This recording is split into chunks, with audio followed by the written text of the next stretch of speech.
Somos uma única DASA.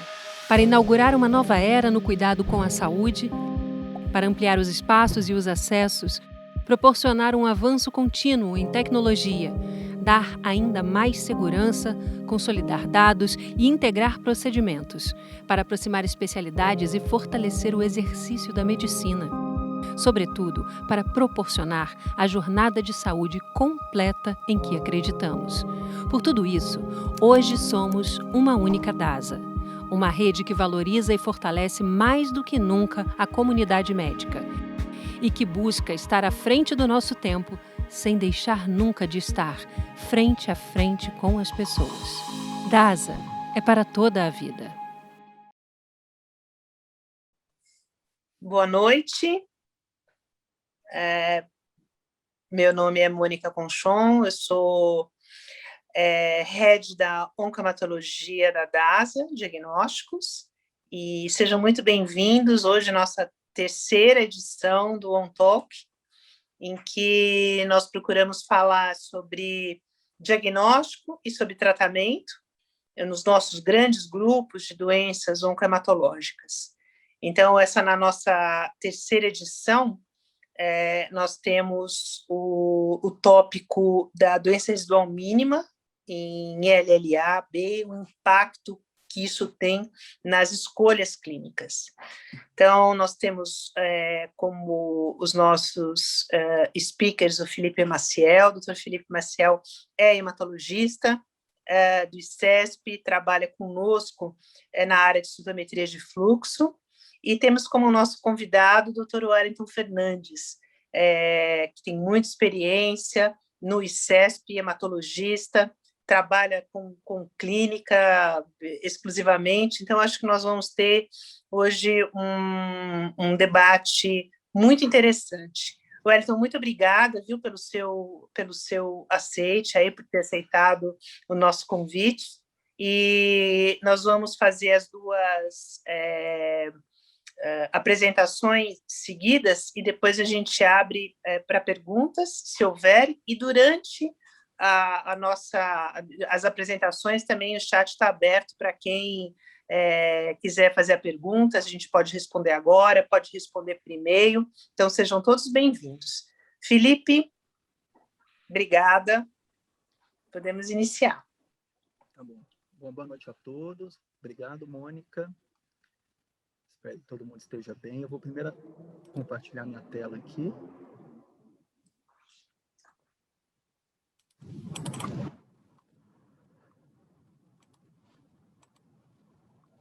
Acho que deve estar todo mundo vendo, né? Então, bom, boa noite a todos de novo. Então, hoje nós vamos falar um assunto que é super importante, né? Que é a DRM na leucemia linfoblástica aguda e o impacto desse resultado nas decisões clínicas, né, no manejo do paciente. Então, eu vou começar falando primeiro com a visão do médico do laboratório, né, sobre alguns conceitos que são importantes, alguns dados do ponto de vista laboratorial que acho que é importante para o clínico que segue o paciente, que pede DRM, saber, né, na interpretação do laudo, na questão da sensibilidade, né? E depois, na sequência, o meu colega, o Dr. Wellington, vai falar desse tópico na visão do clínico, né? No manejo do dia a dia do paciente tratando com LLA, né? Então, primeira questão, né, sempre a definição, né? Então, a doença residual mínima ou doença residual mensurável, que é o termo mais utilizado atualmente, né? Ela define doença que é detectada por técnicas que são mais sensíveis do que a citomorfologia, né? Então, a morfologia que a gente sempre utiliza, ela tem uma capacidade limitada para detectar células doentes após o tratamento inicial, após uma indução do tratamento de um paciente com LLA, né? Então, olhando aqui nesse primeiro gráfico, a gente vê que na horizontal em anos, né, o tratamento efetuado aqui nos primeiros 2 anos, e aqui a gente vê o número de células leucêmicas, a redução em escala logarítmica da quantidade de células leucêmicas à medida que a gente trata o paciente. A gente avalia nessa primeira curva aqui, é o limite de detecção da morfologia. Então, a morfologia ela tem uma capacidade de conseguir enxergar a doença residual ainda, uma queda de em torno de um log e meio, mais ou menos, né? Então, mais ou menos 5%, 3%, 2% de células patológicas. Ela não é capaz de avançar além disso, né? Então, qual que é o problema? O problema é que pacientes que tratam e que não consigam atingir uma resposta profunda, mesmo esses pacientes, a morfologia não é capaz de predizer que esse paciente vai ter uma recaída precoce, né? Então, a gente não consegue intervir aqui porque ela não é capaz. Então, a gente tem que lançar a mão de técnicas que são mais sensíveis, né? A gente tem o cariótipo, o FISH, etc. Mas quando a gente fala em DRM, a gente precisa de técnicas que sejam realmente muito sensíveis, que tenham uma capacidade de enxergar uma célula patológica no meio de um número muito grande de células normais, né? Quando a gente fala disso, a gente fala especialmente de duas técnicas, especialmente a citometria de fluxo e as técnicas moleculares, que eu vou falar depois especificamente delas, né? A sensibilidade delas com o tempo melhorou, avançou, né? Mas numa média por alto, atualmente essas técnicas atingem uma sensibilidade de 10 mais ou menos a 10 a menos 5, o que equivale normalmente a uma célula positiva em 100 mil células normais, ou em valor percentual 0,001, né? Então, a sensibilidade avançou muito dessas técnicas. Então, elas são capazes, por exemplo, nessa curva aqui, de um paciente que teve uma resposta muito mais profunda, né? Mas mesmo assim a gente é capaz de pegar uma DRM positiva aqui. E antes de ter uma recidiva clínica, a gente é capaz de atuar nesse paciente, adaptando o tratamento, intensificando a terapia, né? Mas, como nada é perfeito, e apesar de já ter avançado muito na questão da sensibilidade, alguns casos a gente ainda não consegue definir aqueles pacientes que realmente vão curar, que vão ter uma queda expressiva, logarítmica da contagem de células e vão curar, daqueles que vão ter uma resposta muito profunda, abaixo do limite de sensibilidade do método, né? Esses pacientes vão fatalmente para frente ter uma recidiva bem tardia, né? E é mais ou menos o que eu vejo aqui nesse gráfico, né? Então, aqui no caso, uma LLAT, marcadores T, né, CD5, o paciente induz, atinge uma resposta com a queda logarítmica, tem uma recidiva, trata novamente, ele atinge uma resposta num grau muito baixo, abaixo do valor de detecção dos métodos, né, da citometria, das técnicas moleculares, só que nesse caso aqui ele tem uma recidiva, certo? Então, qual que é a relevância atual desses testes, né, de DRM na LLA? A primeira questão é o impacto prognóstico desse teste, né? A DRM é o maior preditor de resposta que a gente tem, né? Então, uma DRM negativa, as curvas, tanto de sobrevida livre de progressão quanto de sobrevida global, ela é completamente diferente da DRM positiva. E, dependendo do grau da DRM, as curvas também são diferentes, né?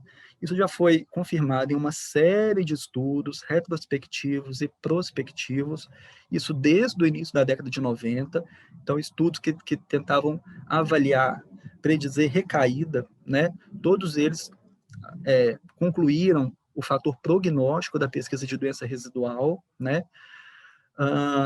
Independente se a população era adulta ou pediátrica, no geral na medula óssea, mas também em sangue periférico. Então, já desde cedo, já há muitos anos, já sabe o valor prognóstico da pesquisa de doença residual mínima, né? Isso vale, inclusive, quando a gente fala no contexto de transplante, né? Então, aqui a gente tem população pediátrica, pacientes com LLA recidivados, né? Uma ou duas recidivas, e que colhe uma DRM pré-transplante halogênico. E a gente vê que a sobrevida livre de progressão, ela é muito melhor naquele paciente com doença residual não detectada, daquele paciente que tem uma doença residual positiva, mais uma resposta profunda, né? Daqueles pacientes que têm uma DRM positiva, mas uma resposta menos profunda. Então, a gente vê que mesmo o transplante alogênico, que é uma modalidade extremamente agressiva de tratamento, ela não é capaz de suplantar esse risco associado a DRM positivo, né? Esse impacto do DRM também é independente do risco citogenético, das alterações genéticas associadas a mais alto risco ou menos alto risco, né? A gente sabe também que a sobrevida livre de progressão, ela é pior na DRM positiva, mesmo aquelas DRMs com um valor muito baixo de positividade. Ainda elas são piores. Então, nesse trabalho aqui, por exemplo, mostrando as curvas de acordo com a profundidade da resposta. Realmente, quando a DRM é negativa, a curva é totalmente diferente de quando é positiva, independente da profundidade da resposta. Mas, claro, que a menor profundidade, a sobrevida de evento vai ser menor ainda, né? Então, é importante também essa pesquisa, porque, como eu falei previamente, uma DRM positiva vai permitir que a gente individualize a terapêutica, estratificando esses pacientes em pacientes de baixo risco ou alto risco, de acordo com o resultado da DRM. Eu acredito que o Wellington vai comentar para frente disso também, né? Mas também a gente tem uma série de trabalhos, uma série de protocolos que seguiam pelo resultado da DRM, né? Então, estou dando aqui um exemplo, por exemplo, desse protocolo aqui holandês, né? Mostrando que o tratamento ele é feito, né? As doses são determinadas de acordo com o resultado da DRM. Então, ela é feita em 2 time points específicos, né, no D33 e pré-manutenção, e os pacientes que têm DRM negativa, que teoricamente são baixo risco, eles são poupados de quimioterapia, tem redução de dose de quimioterapia. Já aqueles pacientes de alto risco citogenético ou que têm DRM positiva, eles têm a dose intensificada. E aí a gente tem um grupo do meio aqui, intermediário, né? Outra coisa importante é que a DRM agora ela é sempre, né, um endpoint para os trials clínicos, né, envolvendo as novas terapias para LLA. Então, ela dá uma informação de qualidade da resposta, uma resposta completa citomorfológica. A gente precisa ter esse resultado da DRM para avaliar qual é a qualidade dessa resposta, se ela realmente é profunda ou não, né? Então, como eu comentei antes, quando a gente fala de testes para avaliar DRM, a gente tem dois exames principais: a citometria de fluxo e os testes moleculares, né?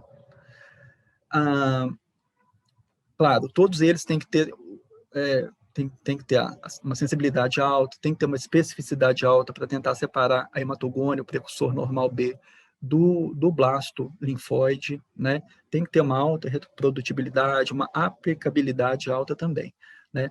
Mas, olhando o gráfico aqui, para mostrar para vocês as diferenças entre os testes, né? No caso da citometria, dependendo da abordagem, e eu vou comentar disso para frente, dependendo da abordagem, como a gente faz essa análise, a gente precisa ou não do perfil do diagnóstico, né? Então, se a abordagem for baseada no conhecimento prévio do fenótipo associado à leucemia, ou seja, o padrão de expressão antigênico que difere do padrão esperado do precursor normal, se esse for a forma de análise, eu preciso desse padrão, desse conhecimento do fenótipo prévio, para eu poder montar o painel de DRM. Se o painel for fixo, independente do conhecimento independente do painel do diagnóstico, aí nesse caso eu não preciso ter o conhecimento do fenótipo do diagnóstico, né? Nas técnicas moleculares, né? Então, a gente pode ter as translocações, né, que aqui a gente vai avaliar a proteína de fusão, né? Então, por exemplo, aqui por real time, né, PCR real time. Então, por exemplo, BCR-ABL e todas as outras proteínas de fusão que são geradas a partir de translocações cromossômicas, né? Então, por exemplo, A411, 1221, 119, etc. A gente tem o PCR real time também, mas aqui no caso avaliando o rearranjo gênico, né, da região do sítio de ligação antigênica, né? Ali o segmento VDJ, né? Que dá especificidade para o anticorpo, né? Então, dependendo, se for no linfócito T, eu vou avaliar, né, o receptor de célula T, e no linfócito B, eu vou avaliar a cadeia pesada da hemoglobulina, né? Eu tenho o PCR digital e o NGS. Então, no caso do NGS, por exemplo, né, eu não preciso ter o conhecimento prévio, né? Assim como das translocações. Mas no caso, se eu vou avaliar o segmento VDJ, aí eu precisaria ter, né? Com relação à sensibilidade. Depende, se a gente está falando de citometria de 4 cores, eu tenho menor informação no mesmo tubo, então eu consigo atingir uma sensibilidade de 10 a menos 4, que é 0,01, né? Se o painel é de 8 cores, eu consigo avaliar mais características ao mesmo tempo e aumenta a sensibilidade em 1 log, né? E nos trabalhos mais atuais de ultravalidados, por exemplo, do consórcio Euroflow, né? Onde utiliza um painel de anticorpos validado e é feita uma aquisição, ou seja, o número de eventos que são captados por tubo é muito alto, né, da ordem de 4 milhões de células por tubo, eu consigo aumentar ainda mais a sensibilidade para atingir uma sensibilidade entre 10 a menos 5 e 10 a menos 6. Né? Os testes moleculares, na média, atingem uma sensibilidade em torno de 10 a menos 5 e o NGS variando de 10 a menos 5 a 10 a menos 7. Né? A maior parte desses testes tem uma alta aplicabilidade, né, porque a gente costuma ter fenótipo muito específico, a gente tem alterações que nos permitem distinguir o normal do patológico. Claro que nas translocações, nem sempre a gente tem aquelas translocações, então a aplicabilidade aqui é um pouco menor. Na citometria, a gente consegue o resultado em horas, no PCR digital também, mas no PCR, né, no real time, aí a gente está falando de questão de dias a semanas. A gente sempre leva em consideração a estabilidade do material, então citometria a gente trabalha com célula em suspensão, um material que depende de viabilidade, então material muito viajado, parado em bancada, a gente tem perda de qualidade, né? Quando a gente fala de translocação, a gente usa RNA, o RNA é um material mais instável, né? Quando a gente está falando de avaliar o TCR ou cadeia pesada de imunoglobulina, aí a gente está falando de DNA, assim como no NGS. E esse material, aí sim, já é bem mais estável. Né? Mas independente do método, quando a gente fala de DRM, a gente precisa ter todas as etapas muito bem padronizadas. Né? Tanto a fase pré-analítica, quanto a analítica e mesmo a pós-analítica.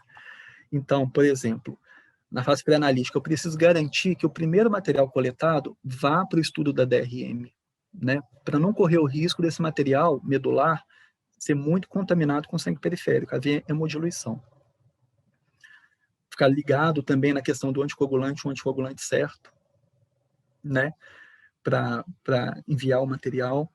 Com relação também à questão do tempo, como a gente comentou, os materiais têm instabilidade, né? O RNA, material para citometria também, então começou a passar de 24, 48 horas, tem perda de material, e quando a gente está falando de material com uma quantidade de células muito baixa, positivas, então esse caso realmente a gente tem que ficar de olho no tempo, na demora do processamento, e, claro, importantíssimas as condições de preservação. Então, ficar ligado com relação à questão da temperatura, se pode ou não pode ir para a geladeira, toda essa questão de transporte de material.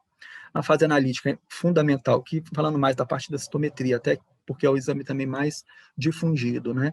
A combinação do anticorpo, né, dos painéis feitos, você pode ter uma série de anticorpos que, se não tiver uma combinação correta, vai ser pouco informativo. Ter todo o cuidado com a parte da preparação do material, né? Toda a parte da configuração do aparelho, né? Calibração, toda essa parte de validação e da geração do dado bruto para ser analisado. E na parte pós-analítica, a pessoa que for analisar tem que ser uma pessoa com experiência em DRM, né?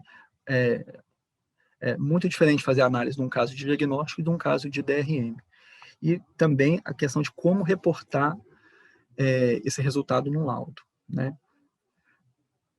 Então, eu falei previamente a questão do LAIP, que é o imunofenótipo associado à leucemia, que é o perfil de expressão antigênica que difere o precursor normal do blasto, né?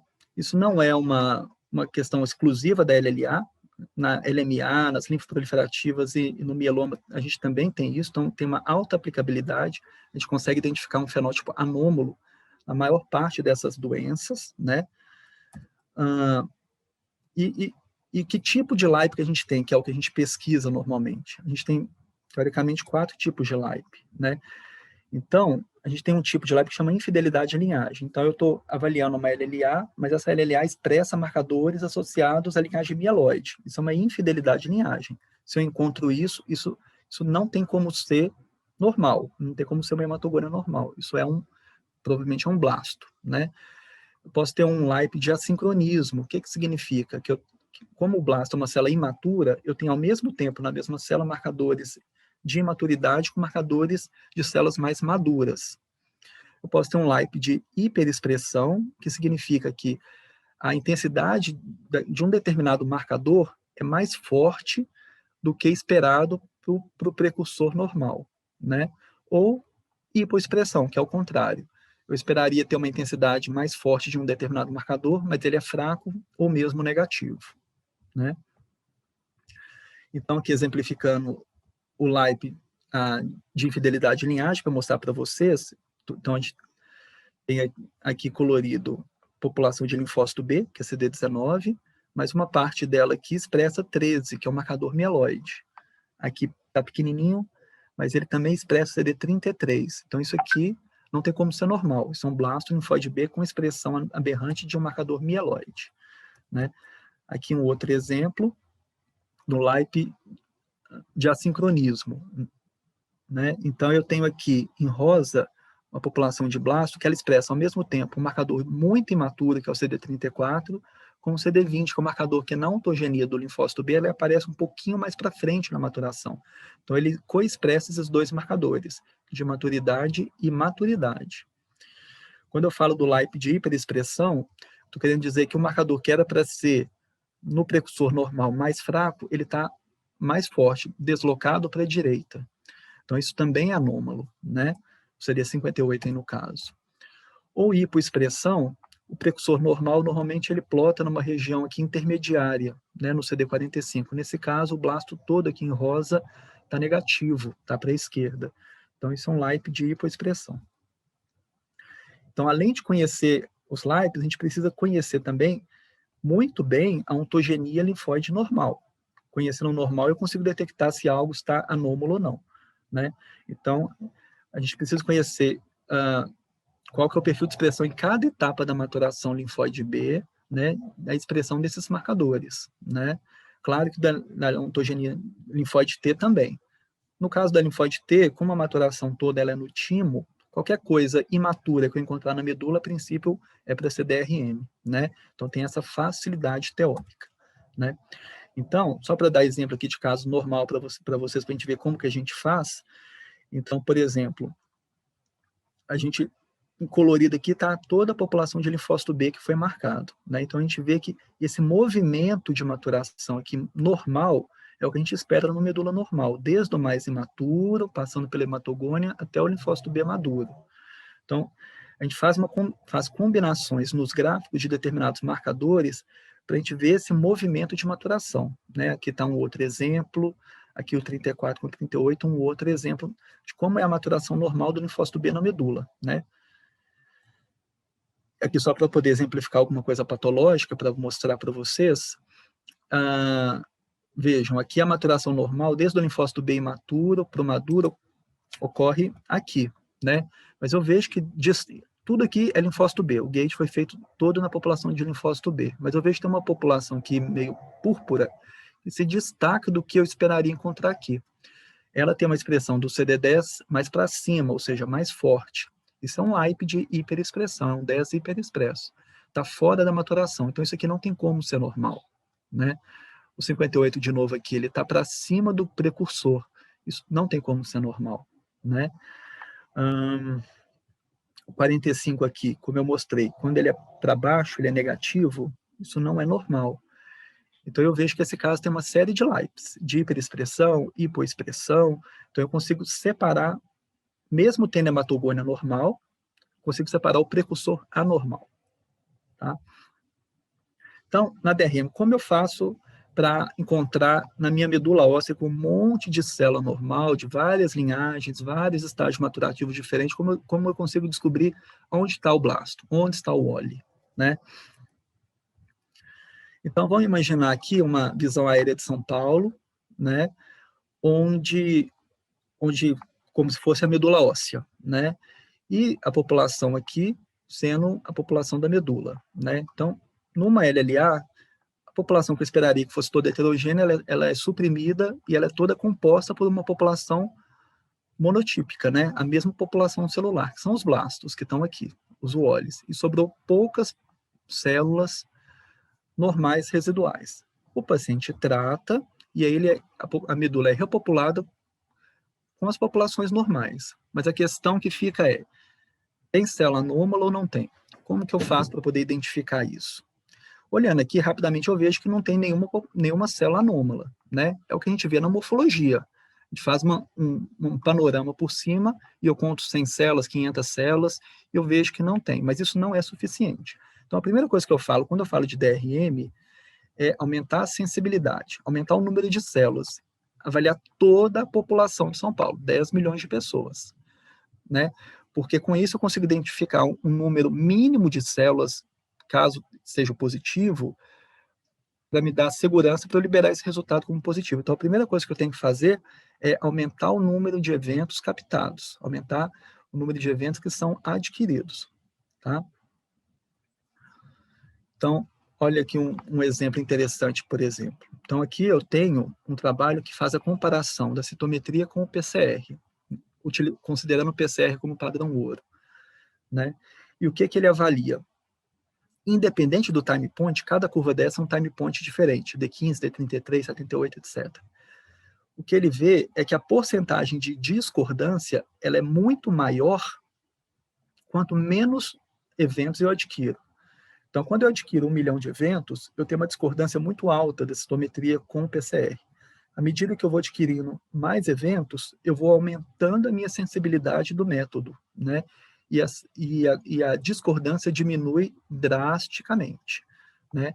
Então, olhando aqui, do lado eu vejo exatamente isso, né? Considerando a concordância aqui com o PCR, quanto maior o número de células adquiridas, atingindo aí os 5 milhões, a concordância é praticamente 100%.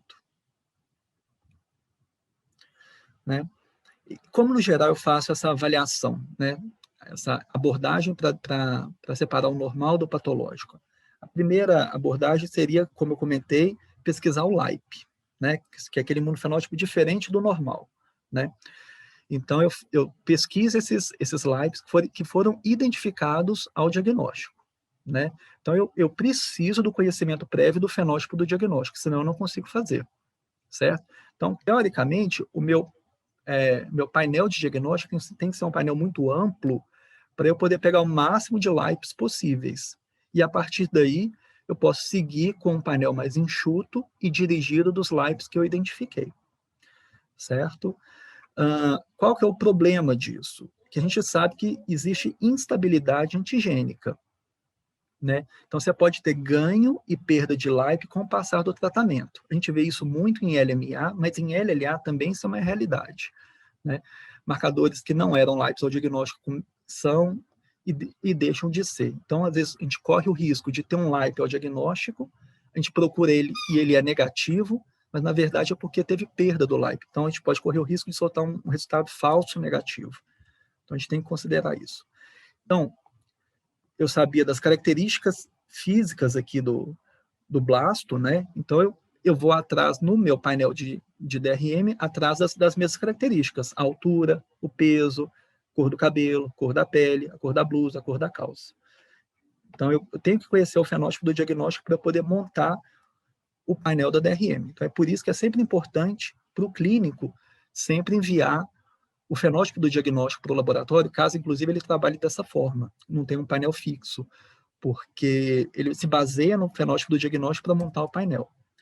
A outra forma de avaliação é o diferente do normal. Aí você tem que conhecer muito bem o fenótipo normal, aquela ontogenia toda que eu comentei, para identificar o que está fora do normal.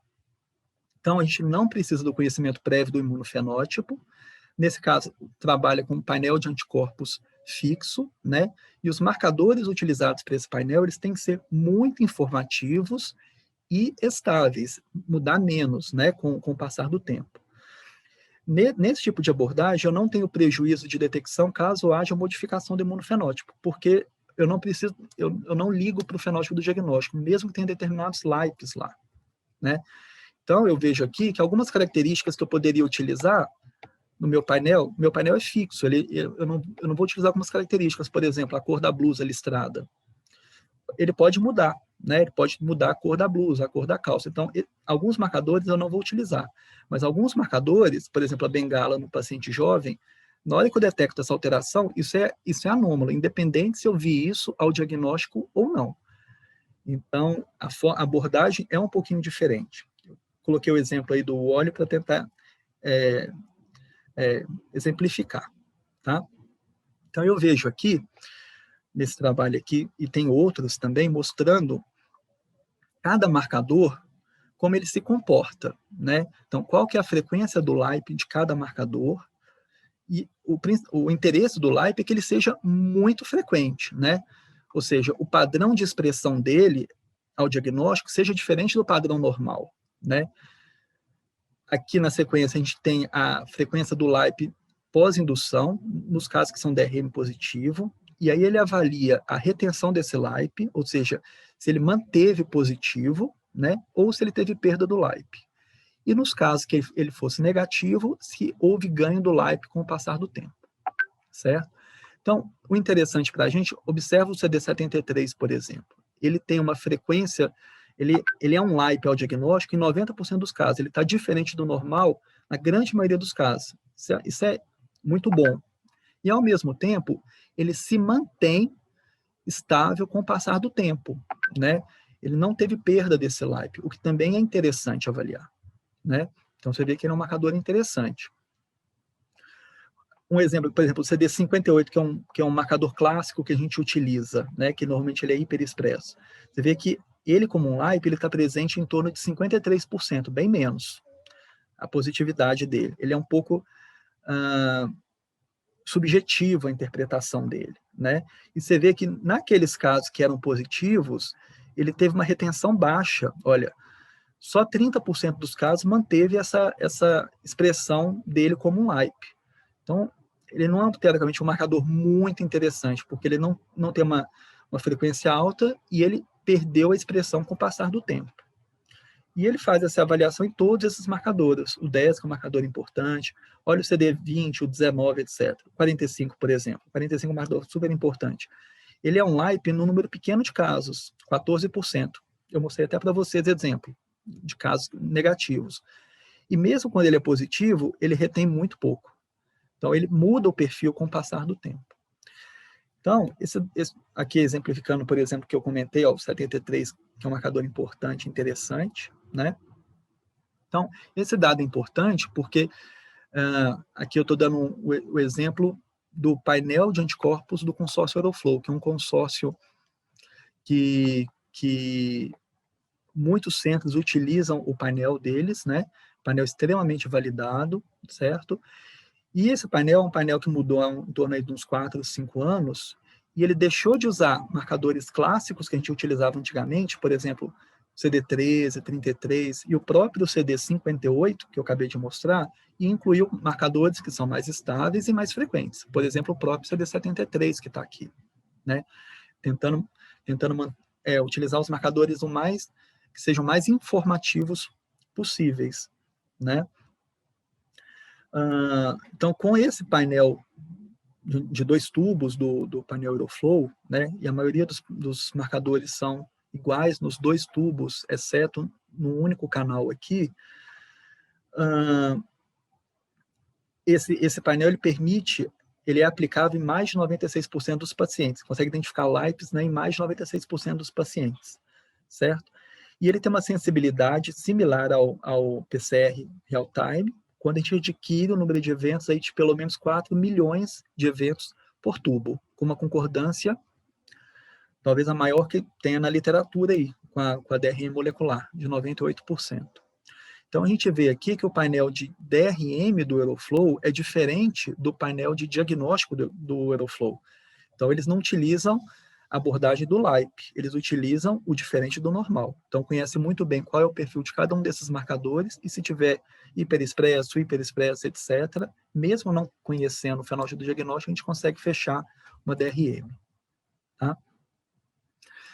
Então, não é só o painel que é importante. Então, o consórcio Aeroflow cunhou um termo novo para tentar aí confrontar com o NGS, né? Então, criou o termo NGF, que é o Next Generation Flow, que se baseia numa série de questões para poder, onde a gente consegue ter alta sensibilidade, o exame, e alta correlação com o PCR, né? Então, utilizando, então, com a questão da coleta, é o primeiro aspirado de medula, o preparo da amostra é um preparo diferente, é um preparo que tem o objetivo de tentar concentrar um número maior de células, para que possa passar no aparelho, no citômetro, e capturar e adquirir um número maior de células do que o preparo convencional, para tentar atingir no mínimo 4, 5 milhões de eventos por tubo.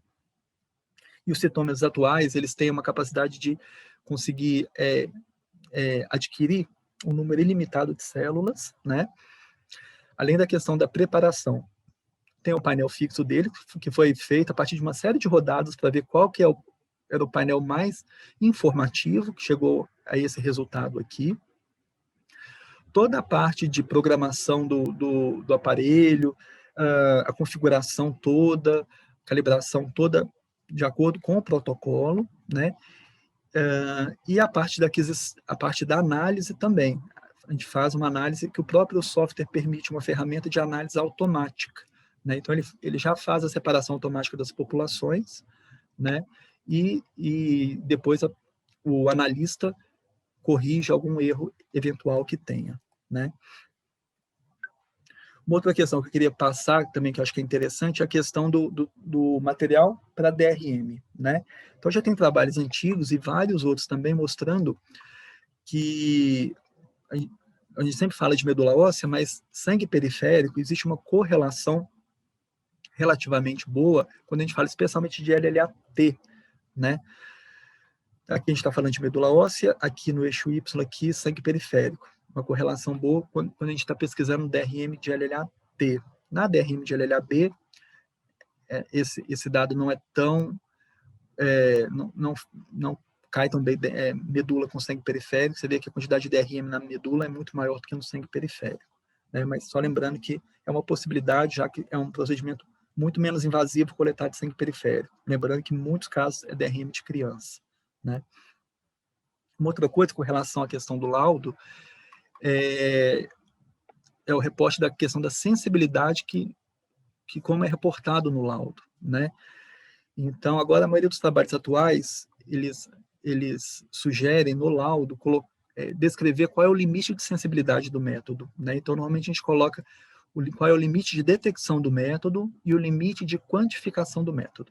O limite de detecção do método é aquele número mínimo de células com um fenótipo semelhante, que no gráfico plota em cluster, né? O número mínimo de células que eu chamo de positivo, né?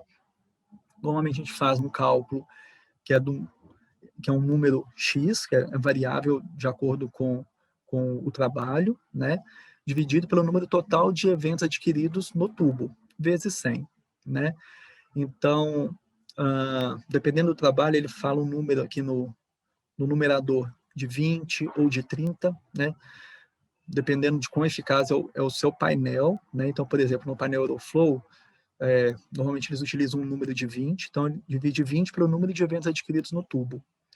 E esse limite de detecção, ele é dado uma informação em valor percentual, né? Então, 0,001 quando a gente faz esse cálculo. E o limite de quantificação é um número que também é variável, então os artigos são variáveis, às vezes coloca 40, 50, né? Esse cálculo também é dividido pelo número de eventos adquiridos no tubo, de células viáveis do tubo, que é o limite que, a partir dele, né, acima desse valor, eu posso, além de falar que a DRM é positiva, né, eu também posso quantificar, dar um valor quantitativo. Ah, é positivo 50 eventos, é positivo 100 eventos, né? Nesse limite, entre o limite de detecção e o limite de quantificação, eu falo que a DRM é positivo, mas como é um valor muito baixo, eu não quantifico. Abaixo do valor do limite de detecção, a gente solta uma DRM indetectável, né, que pode ser realmente negativa ou indetectável abaixo do método de referência. E a última questão é só lembrar que quando a gente fala de citometria DRM, a gente tem sempre que lembrar, especialmente os clínicos que enviam material, se o paciente fez uso de algum anticorpo monoclonal ou não. Né? Então, por exemplo, blinatumomab, por exemplo, né? Anti-CD19, CD20, CD22, etc. Porque a separação da população de interesse, muitas vezes, é pelo marcador que o paciente recebeu o anticorpo. Né? Então, por exemplo, aqui nesse caso, a gente vê aqui o diagnóstico, uma LLAB, expressa CD19, CD22, CD10, uma LLAB numa criança. Né? O paciente tratou, recebeu o anticorpo monoclonal, né, anti-CD19, e a gente vê aqui, em azul aqui é o linfócito B maduro, em vermelho aqui é a população de blasto. A gente vê que a população de blasto, ela deixou de expressar o CD19, que foi o anticorpo monoclonal que o paciente recebeu, mas ela é da linhagem B. Aqui eu tenho um outro marcador B aqui que demonstra a linhagem B. E ela é imatura porque eu tenho marcadores de maturidade aqui, certo? Então, se eu não sei dessa informação, na hora de eu montar o painel, avaliar, se eu fizer o gate, né, se eu separar a população pelo 19, eu vou perder essa informação e vou soltar um resultado falsamente negativo. Então, toda vez que o paciente usa anticorpo monoclonal, é obrigatório que se informe isso no pedido médico, né, porque a forma de análise aqui muda, né, o marcador que a gente vai utilizar como backbone, como marcador para separar a população, vai ter que ser outro marcador, certo? Acho que é isso. Obrigado a todos. Muito obrigada, Felipe, foi excelente. Wellington está a postos, aí depois acho que tem umas perguntas aí para a gente responder no chat, e vamos iniciar com o Wellington. Muito obrigada, viu, Felipe? Excelente. Obrigado, eu.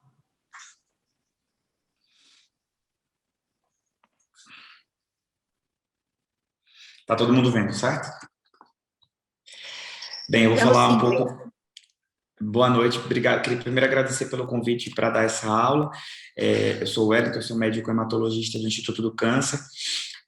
A gente vai falar um pouco da visão do clínico na utilização da doença residual mínima em LLA. Então, eu vou falar muito de DRM, então a gente vai usar a abreviação, na aplicação dessa ferramenta ao longo do diagnóstico e do tratamento do paciente adulto e criança com LLA.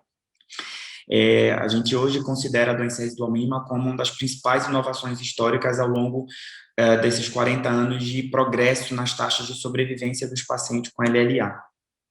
Então, além da intensificação progressiva do tratamento e da profilaxia sistema nervoso central que foram acontecendo ao longo dessas décadas, a estratificação genética e o reconhecimento de subgrupos genéticos da doença, a implementação da doença residual mínima se tornou talvez o último grande avanço nos protocolos de tratamento de LLA da população adulta, tamanho a sua importância. O Felipe já falou bem aí das técnicas de doença residual mínima e como essas técnicas evoluíram ao longo do tempo. Então, a gente partiu aí do reconhecimento na década de 70 e 80 pelo comecinho ali do PCR e da detecção da tentativa de quantificação de RNA mensageiro dos transcritos mais famosos de LLA, que naquela ocasião ali, basicamente, LLA Filadélfia era o subgrupo genético mais conhecido, e da otimização da citometria de fluxo aí na década de 90. E hoje em dia a gente tem as técnicas de sequenciamento em larga escala, trazendo ainda mais sensibilidade, mais dado aí para tecnologia de biologia molecular. No Brasil, a acidometria de fluxo provavelmente é a técnica mais utilizada e é a técnica que é utilizada, enfim, em 99,9% dos centros. A biologia molecular ainda é uma técnica muito cara e pouco acessível no nosso país. Com a doença residual mínima, a gente mudou a classificação prognóstica de LLA. Então, a LLA tem uma história aí de 60 anos de tratamento, e a gente, ao longo desses protocolos de tratamento, sempre se encontrou fatores de risco clássicos para a gente tentar prognosticar nosso paciente. LLA é aquela doença que a gente trata da quimioterapia inicial, uma parte dos pacientes entra em remissão, mas uma parte sobrevive e uma parte recai da doença. Então, a primeira pergunta quando se viu esses casos de LLA é por que uma parte dos doentes recai e uma parte dos doentes segura essa remissão. Então, a gente sabe que fatores clássicos como a leucocitose na apresentação, a idade avançada, alguns fenótipos ao diagnóstico, como LLA-Pro-B, LLA-Pro e Pre-T, os pacientes que tinham rearranjo Filadélfia, que tinham rearranjo do KMT2A, que é o rearranjo do MLL, e os pacientes com cariótipo complexo são pacientes que recaíam mais. Hoje em dia, a gente sabe que todo esse dado aí, que a gente chama de avaliação estática, que é aquela avaliação que acontece a partir de dados do diagnóstico, foi suplantada pela doença residual mínima. Então, a gente sabe hoje que a doença residual mínima é o fator prognóstico, é a ferramenta prognóstica mais poderosa em LLA, e ela suplanta esses outros fatores que eu acabei de falar. Então, ela é mais poderosa e ela termina, enfim, sendo mais importante na avaliação. Nesse gráfico, a gente tem um estudo publicado no JAMA Oncology, que nada mais é do que uma meta-análise dos trabalhos de doença residual mínima, tanto em trabalhos de criança como trabalho de adulto. Aí no gráfico a gente vê os dados da população adulta, mostrando a relevância prognóstica, enfim, mensurável da presença de uma negatividade. Então, a gente entende hoje que uma doença residual mínima negativa, ela é considerada fundamental, crucial para que o paciente consiga curar, que ele consiga manter essa remissão a longo prazo. A doença residual mínima, quando a gente fala, então a gente fala DRM, ela nada mais é do que avaliada ao longo do tratamento. Então, é uma ferramenta dinâmica de avaliação do tratamento que a gente está implementando no nosso doente. Então, o diagnóstico, a gente tem aí aquela primeira avaliação imunofenotípica que é necessária para o diagnóstico. Os pacientes são tratados com protocolos de indução de quimioterapia. Essa indução visa restaurar a hematopoese normal do paciente, fazer com que ele consiga reverter aquelas alterações hematológicas que ele vinha apresentando ao diagnóstico. Normalmente, após esse bloco de indução, o paciente tem um primeiro ponto de avaliação da doença residual mínima, que a gente chama de time point 1, aquela avaliação do final da indução de doença residual mínima. Depois disso, o paciente segue o protocolo de consolidação, que é baseado quase sempre em drogas em antimetabólitos, então drogas que são que induzem a morte dessa célula leucêmica. Então, apesar do bloco de indução o paciente restaurar a hematopoese normal, a gente entende que ainda há um grande contingente de células leucêmicas na medula, então o doente precisa de consolidação para que a gente aprofunde essa resposta à quimioterapia. E a gente tem um segundo ponto de avaliação da doença residual mínima após os blocos de consolidação. Com base nesses resultados de doença residual mínima, normalmente os pacientes seguem nesse protocolo de quimioterapia, então eles seguem com os blocos e os ciclos de reindução e depois de manutenção. Então, o tratamento da LLA, de modo geral, termina durando aí 2 a 3 anos, ou eles podem ser transplantados em primeira remissão, então eles podem ir para uma estratégia, enfim, mais intensiva, mais agressiva, que seria a realização do transplante alogênico em primeira remissão para aqueles pacientes de maior alto risco. A gente sabe hoje que esse primeiro ponto de avaliação da doença residual mínima, depois da indução, ele está muito relacionado com a sobrevida a longo prazo do paciente. Então, aquele paciente que tem uma doença residual mínima negativa após a indução, é um doente que possivelmente tem uma maior chance de cura a longo prazo. Então, ela diz para a gente muito, a negatividade dela precoce diz muito mais para a gente, fala muito mais para a gente de um melhor prognóstico. Enquanto que uma DRM após a consolidação está mais associada à recaída e falência. Então, o paciente que possui doença residual mínima persistentemente positiva depois do bloco de consolidação ou um reaparecimento de positividade de doença residual mínima nessa fase está associado a maior risco de recaída, risco de falência, que é quase inexorável quando a gente tem um valor mais alto de doença residual mínima. nada mais é que quando a gente acompanha a doença residual mínima dos nossos pacientes, a gente vê que vários cenários são possíveis ao longo do tratamento.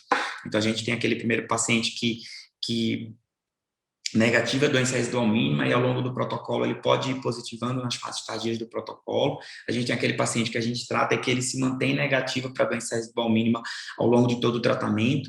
Aquele paciente que termina precocemente, ou seja, logo após a indução, ele aprofunda a doença residual mínima, mas termina positivando ao longo do segmento, e aquele paciente que nunca negativa. Então, isso termina para a gente definindo alguns cenários de segmento. A gente tem aquele paciente refratário, né, aquele paciente que não responde ao tratamento inicial, então o cara que, na verdade, ele tem doença residual máxima, então ele nem chega a alcançar a resposta completa, e aqueles pacientes que terminam tendo recaídas precoces ou tardias, e aquele paciente que é o que a gente quer, que termina alcançando a remissão a longo prazo.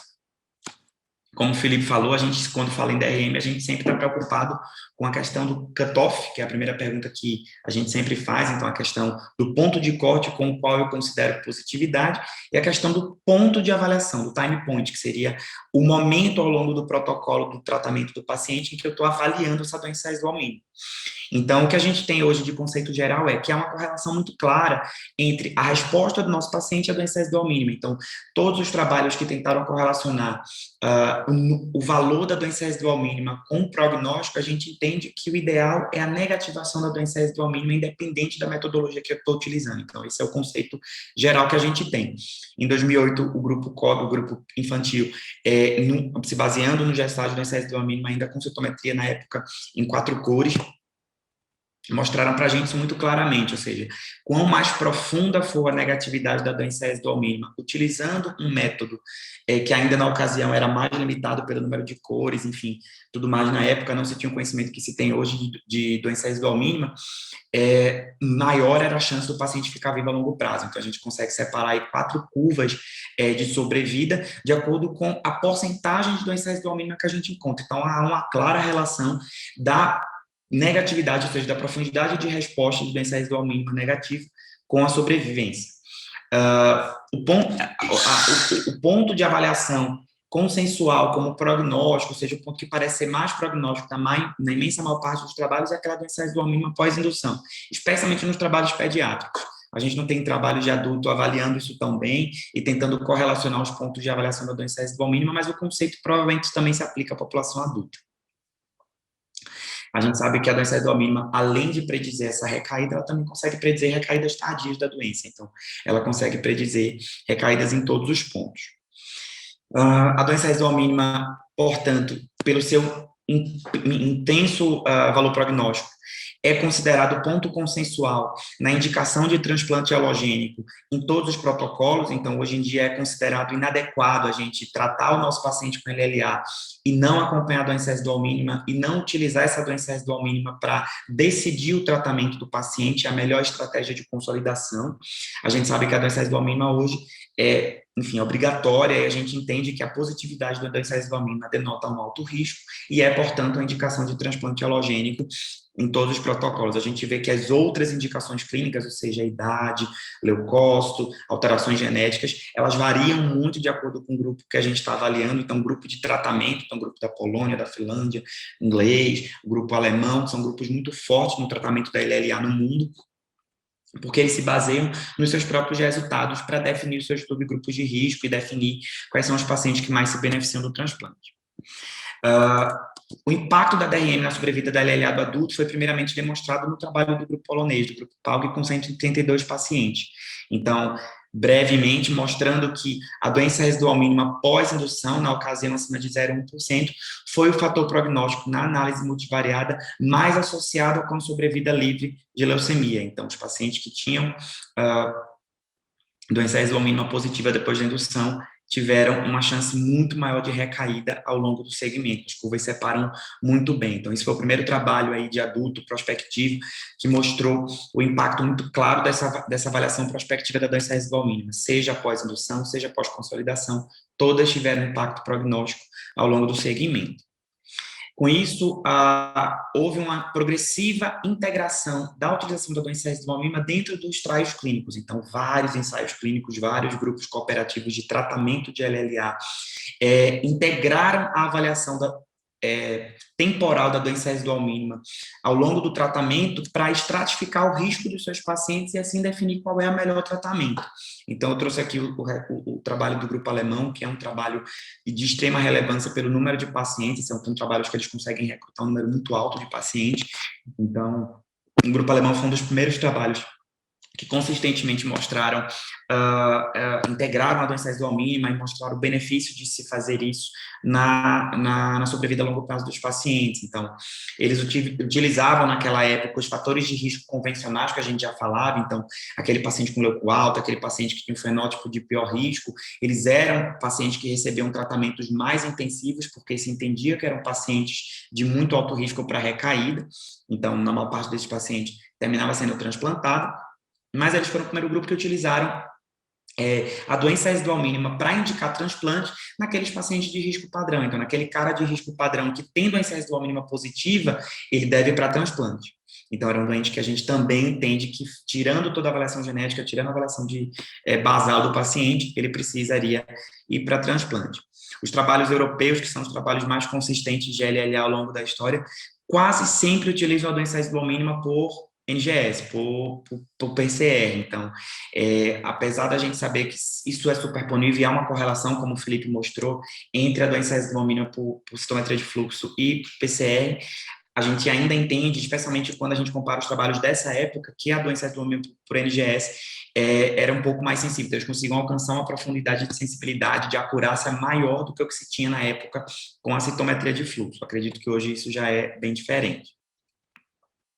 Eles encontravam a doença residual mínima pós-consolidação do D71, pós-indução, pós os 2 blocos de indução, e pós-consolidação como os pontos de mudança do protocolo. O trabalho do grupo alemão também mostrou para a gente que, ao longo do tratamento, há um ganho progressivo na negatividade da doença residual mínima e depois o paciente alcança um platô. Então, a gente vê isso, né? Então, ao longo do tratamento do paciente, seja bem precoce lá no meio da indução, pós-consolidação, o paciente ele vai ganhando progressivamente profundidade de resposta. Mas depois da consolidação, ou seja, depois da semana 16, os pacientes alcançam um platô. Então, é muito difícil que um paciente que tenha doença residual mínima detectável, depois dos blocos de consolidação de um determinado protocolo, consigam negativá-lo somente com manutenção de quimioterapia, somente utilizando as mesmas estratégias que ele já havia utilizado. Então, isso é um conceito para a gente que mostra que esses pacientes são pacientes de alto risco que precisam de estratégias alternativas de tratamento depois de um dado momento do protocolo. A sobrevida é um impacto muito claro, mais uma vez aí, mostrando que a gente já sabia dos outros trabalhos, um impacto muito claro na sobrevivência dos pacientes também, de acordo com a doença residual mínima na semana 16, aí pós-consolidação. E o desfecho, né, enfim, embaixo, no gráfico de baixo, a gente vê a sobrevivência dos pacientes que recaíram da DRM. Então, aquele paciente que eu estou seguindo a doença residual mínima, ele passa a positivar a doença residual mínima, a gente vê que todos eles terminam recaindo e falecendo ao longo do segmento. Então, mostra para a gente também o valor da gente monitorizar a doença residual mínima. Depois que a gente entendeu que a doença residual mínima ela era muito importante para segmento do nosso paciente, para integração no protocolo de tratamento, a gente começou a pensar se a doença residual mínima também vai conseguir predizer para a gente o risco de pacientes de muito alto risco. Então, aqueles pacientes que a gente já entendia que eram de alto risco, que eram pacientes que precisavam transplantar, será que se esses pacientes negativam a doença residual mínima precoce, eles ainda assim precisam ser transplantados? Então, isso é uma pergunta que ainda não foi inteiramente respondida. A literatura hoje aponta para a direção de que não, que pelo menos em determinados subgrupos de alto risco, a doença residual mínima ela consegue poupar o nosso paciente do transplante alogênico, que a gente sabe que é uma terapia que, embora eficaz, é muito tóxica no tratamento da LLA. Então, o trabalho do grupo francês, o trabalho do grupo Graal, um trabalho também bem robusto, com quase 1.000 pacientes, mostrou, no gráfico da direita, quando eles transplantavam os pacientes de alto risco, eles mostraram que os pacientes que tinham doença residual mínima negativa e que não transplantaram ao longo do segmento, tiveram sobrevivência semelhante àqueles pacientes que transplantaram com doença residual mínima negativa ou que transplantaram por doença residual mínima positiva. Então, eles mostraram que aquele cara que tem doença residual mínima positiva, ele realmente se beneficia do transplante halogênico, mas que aquele paciente que tem negatividade da doença residual mínima, talvez não haja um benefício muito claro, visto que a sobrevivência dele foi igual àquele paciente que não transplantou. Então, esse dado do grupo francês foi o dado que realmente mostrou para a gente, acendeu essa lanterna aí da relevância da doença residual mínima nos subgrupos de alto risco. Isso levou aos trabalhos mais recentes, que eu vou citar mais para frente. Há uma interação muito clara, né, como eu estou falando. A gente sabe que a LLA é uma doença do ponto de vista genético muito heterogênea, então, na verdade, são várias doenças dentro de uma só, e a doença residual mínima se comporta de modo diferente dentro desses subgrupos genéticos. Então, a gente sabe que, de modo global, a doença residual mínima é altamente prognóstica em todos os subgrupos genéticos, ela consegue ter esse mesmo impacto prognóstico que já foi demonstrado agora na exposição, mas a gente sabe que, de acordo com o tipo genético, a doença residual mínima se comporta diferentemente. Então, a gente vê que os subgrupos genéticos de melhor prognóstico, seja aqui no gráfico, a curva em amarelo, que é o grupo da translocação 1221, que é a translocação pediátrica de excelente prognóstico, são pacientes que rapidamente negativam a doença residual mínima, o que contrasta com aqueles subgrupos de alto risco. Então, os pacientes com KMT2A, os pacientes Philadelphia positivos, os pacientes que são Philadelphia-like, ou seja, também são de alto risco, ou os subgrupos de T imatura, early T, que a gente chama, que são subgrupos de T de alto risco, são pacientes que têm uma persistência da doença residual mínima ou têm um clearance mais tardio da doença residual mínima. Isso é algo que a gente vê aqui também na prática, é algo bem relevante, a gente vê como a doença se comporta de modo diferente, né? A doença residual mínima, ela termina servindo como, para a gente, até pela questão da avaliação genética da LLA, ela não ser inteiramente completa e a gente não conseguir, em um só laboratório, cobrir todas as alterações que a gente sabe que podem estar presentes na doença, porque isso é muito caro e nem sempre é custo efetivo, a doença residual mínima termina sendo para a gente como um marcador substituto de mau prognóstico. Então, eu não sei se esse meu paciente tem uma alteração genética de muito alto risco, mas eu sei que esse paciente, por exemplo, não negativou a doença residual mínima. Então, é um doente de alto risco que provavelmente tem um subgrupo genético de alto risco. Então, termina sendo, especialmente para a gente aqui, Philadelphia-like, que a gente não consegue encontrar ainda, fazer todas as alterações do Philadelphia-like, por exemplo, aqui no ICESP. Então, a gente sabe que alguns subgrupos a gente desconfia que esse paciente seja Philadelphia-like, por exemplo, porque a gente está vendo que ele não está clareando tão bem a doença residual mínima. Na LLA Filadélfia, a gente tem dois jeitos de avaliar essa doença residual mensurável. A gente tem a doença residual mínima do linfócito B, ou seja, a gente fazer a citometria de fluxo, ou o PCR para cadeia pesada da imunoglobulina, que é a metodologia que é feita na Europa, versus a monitorização quantitativa do transcrito BCR-ABR, que, de modo geral, é feita na medula óssea, na LLA Filadélfia também. Quando a gente fala dessas duas metodologias, a gente sabe que há uma correlação muito grande entre elas.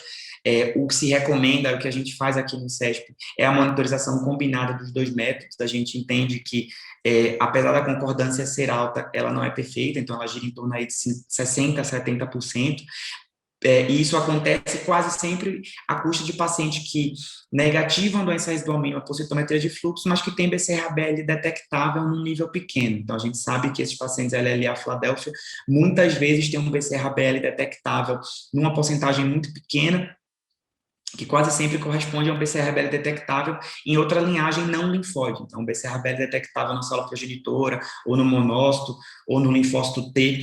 Então, como os estudos têm mostrado, estudos mais recentes, então, é importante para a gente correlacionar as duas metodologias e não se basear somente no BCR-ABL ao longo do segmento do paciente com LLA Filadélfia, né? A gente sabe que nesses pacientes o clearance da DRM ele é mais tardio, então são pacientes que eles demoram mais para alcançar a resposta molecular do BCR-ABL ao longo do tratamento, eles não alcançam quase nunca depois de um ou dois blocos de quimioterapia. Então, quase sempre o que se entende é que os pacientes devem ser, o ponto de avaliação crucial que vai mudar o tratamento do nosso paciente deve ser depois de 3 ou 4 ciclos de quimioterapia, visto que são pacientes que naturalmente clareiam mais tardiamente a sua doença residual mínima. A doença residual mínima ela guarda um impacto prognóstico muito relevante para o transplante de medula óssea. O transplante de medula óssea muitas vezes é realizado na primeira remissão do paciente com LLA, e a gente sabe que há um impacto claro da doença residual mínima positiva pré-transplante nesse desfecho. Então, aquele paciente que tem uma doença residual mínima positiva, ele está em resposta completa, mas que tem uma doença detectável por citometria de fluxo, é um doente de muito alto risco para recair depois do transplante. Então, os desfechos desses pacientes são insatisfatórios. Então, a gente hoje entende que a melhor estratégia é tentar negativar essa doença residual mínima antes do transplante, visando aí um melhor prognóstico depois do transplante. Eu trouxe um pouco o resultado desse estudo do grupo PETEMA, do grupo espanhol, que é um estudo que foi publicado esse ano, é um estudo muito importante, foi apresentado no resto do ano retrasado e foi publicado agora esse ano, que é um estudo do grupo espanhol que usa a doença residual mínima da Catalunha, lá, do Euroflow, do TOEFL, e então é um estudo que foi feito com citometria de fluxo, e é um estudo para pacientes com LLA, é um estudo para pacientes de LLA de alto risco.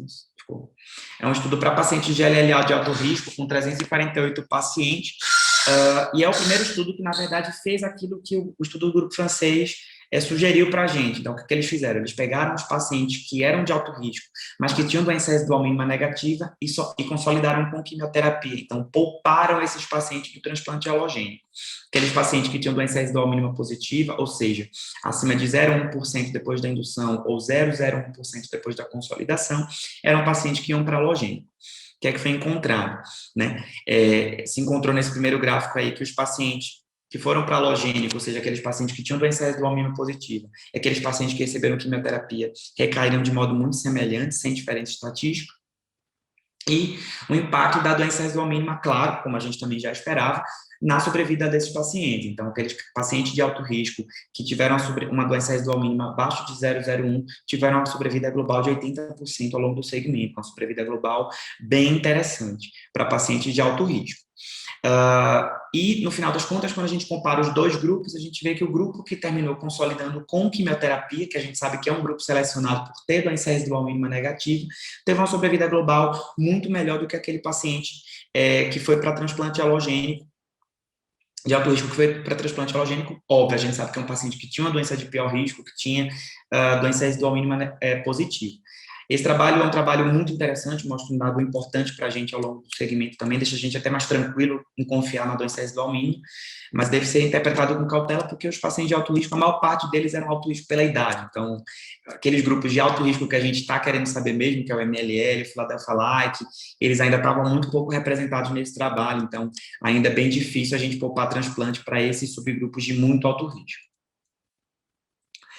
Resumindo, a gente hoje tem algumas aplicações para doença residual mínima na prática clínica. Então, a primeira delas é a avaliação de resposta. Então, sempre que a gente avalia a resposta do nosso paciente, a gente sempre olha a morfologia e define o status de remissão completa do nosso paciente, mas a gente considera hoje inaceitável ter qualquer mudança de conduta no tratamento da LLA com base somente na avaliação morfológica. Então, a gente precisa ter uma confirmação imunofenotípica.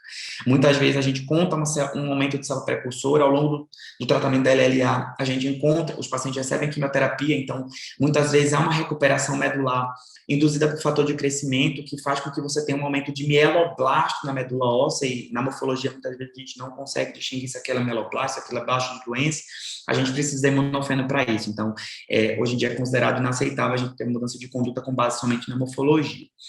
O segundo ponto é utilizar essa doença residual como marcador prognóstico. A gente sabe que a doença residual mínima é o marcador prognóstico mais importante, que prediz remissões duráveis no nosso paciente e também consegue separar aqueles pacientes de maior risco. Aqui no ICESP a gente termina fazendo a doença residual mínima a cada ciclo do paciente, a gente segue bem de perto os nossos pacientes, até porque a gente transplanta muito pouco, a gente tem, pelo protocolo, a gente tem uma indicação bem restrita de transplante halogênico em primeira remissão, então a gente optou por seguir de perto a doença residual mínima dos pacientes. A gente sabe que essa vigilância de doença residual mínima é muito importante, porque é muito diferente a gente flagrar uma recaída somente de doença residual mínima no nosso paciente do que uma recaída explícita, uma recaída hematológica franca, porque isso está relacionado a melhor prognóstico, então é muito mais fácil resgatar o paciente somente com a recaída de DRM do que uma recaída hematológica franca. A gente hoje tem agentes-alvo que não são disponíveis no SUS, mas que podem ser usados para resgate do paciente com doença residual mínima positiva, ou mesmo quimioterapia, e o transplante halogênico naqueles pacientes que recaem com doença residual mínima. E a doença residual mínima é necessária para implementar o protocolo. Então, a gente sabe hoje que os protocolos atuais de tratamento de LLA, independente do protocolo que você escolha, todos eles incorporam a doença residual mínima no tratamento. Então, a gente precisa ter doença residual mínima para a gente utilizar um determinado protocolo. Então, eu converso com gente que está tele-LA em vários centros e a gente, enfim, a gente sabe de centros que usam um determinado protocolo, mas que não tem doença residual mínima, que era necessária para a implementação desse protocolo. Então, a gente tem que tomar muito cuidado quando a gente utiliza um protocolo de tratamento e a gente não tem doença residual mínima para acompanhar esse protocolo.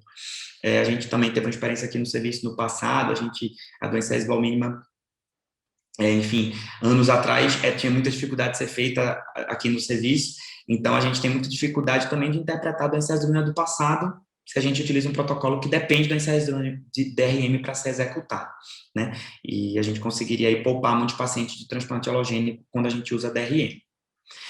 A maior parte dos protocolos tem pontos específicos de avaliação da doença residual mínima, então a gente sabe que aqui no ICESP, como eu falei, a gente faz por ciclo até a chegada da manutenção.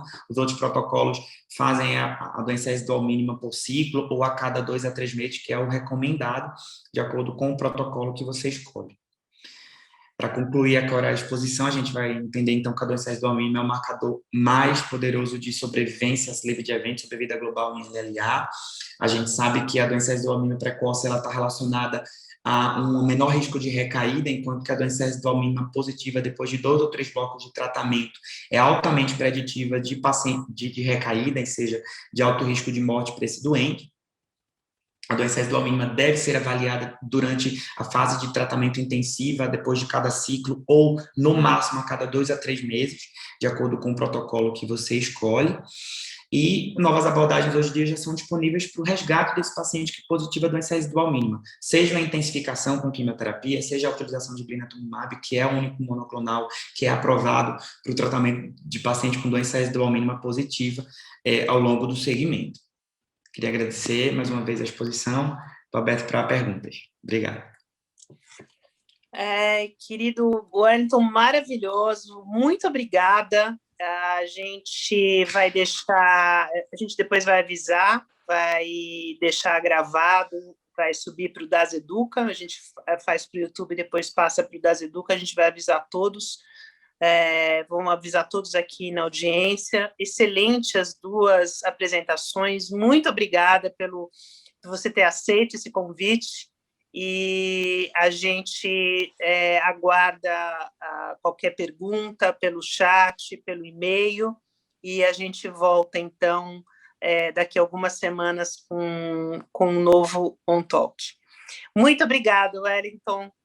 Obrigado a vocês pelo convite. Eu não vou abrir a pergunta agora, porque passou o horário, mas a gente vai deixar aberto no e-mail.